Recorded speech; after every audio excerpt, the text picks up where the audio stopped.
এই যে জাহান্নামের আগুন, এগুলো তো দুনিয়ার আগুনের মতোই না? কথা বলেন।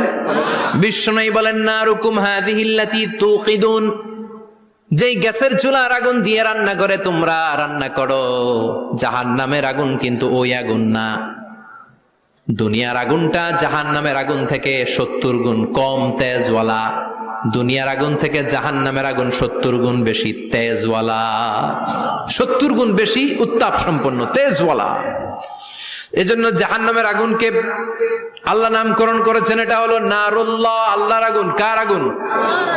নারুল্লাহিল মুকাদা আল্লাতী তাত্তালিউ আলাল আফইদা।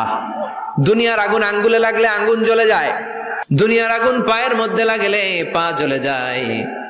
জাহান্নামের আগুন দেহের যেই জায়গায় লাগুক না, সর্বপ্রথম কলিজাটা জ্বলে ছারখার হয়ে যাবে। হাতে লাগুক পায়ে লাগুক, সর্বপ্রথম কলিজায় যে ধরবে।